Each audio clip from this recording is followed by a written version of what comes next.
आपकी बहुत लंबी लगभग 6 दशक की राजनीतिक यात्रा रही है।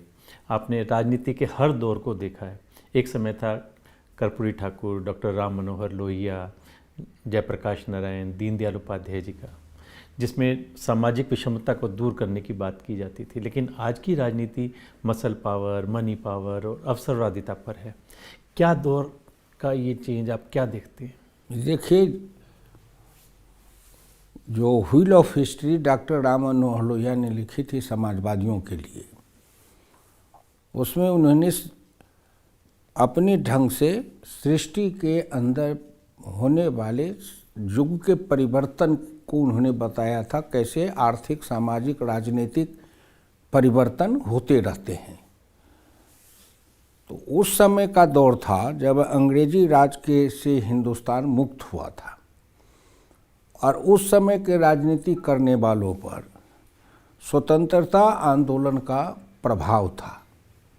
उनके अंदर राष्ट्रीयता, प्रधान देशभक्ति सर्वोपरि, ऊपर सबसे ऊपर था राष्ट्रभक्ति। आज़ादी से पहले उद्देश्य रहता था कि हमें आज़ादी प्राप्त करनी है, और आज़ादी के बाद में इनका उद्देश्य हो गया कि समाज सेवा करनी है और सामाजिक विषमता को दूर करना है। मूल उद्देश्य यही था कि उनके अंदर आज़ादी के आंदोलन में उनकी भावना बनी थी, वो समर्पित थे, जिसको कहते हैं राष्ट्रभक्ति। वंदे मातरम, भारत माता की जय, महात्मा गांधी की जय, अंग्रेजों भारत छोड़ो, ये उनके गांव के निर्धन निर्बल गरीब जो लोग थे वो था। सड़क पर भीख मांगने वाले से लेके और उस समय के पूंजीपति उद्योगपति के शिरोमणि बिरला और बजाज थे, वो सब एक स्वर से बोल रहे थे और गांधी जी के नेतृत्व में सबको चल रहे थे। तो उसका प्रभाव पड़ा था। समाजवादी आंदोलन भी कांग्रेस पार्टी के अंदर ही रह के, कांग्रेस सोशलिस्ट पार्टी से अलग होकर के तो समाजवादी बन गए। तो जयप्रकाश नारायण, आचार्य नरेंद्र देव, जयप्रकाश, डॉक्टर लोहिया, अच्युत पटवर्धन, ये तमाम जो समाजवादी निकले थे वो सब उसी धारा से निकल के आए थे, आज़ादी के आंदोलन से निकल के आए थे।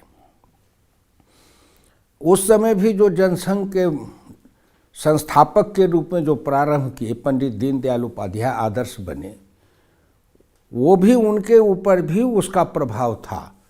सादगी, स्वच्छता, ये सब जो उनके जीवन के ईमानदारी, राजनीति के आदर्श ये था उनका उस पर।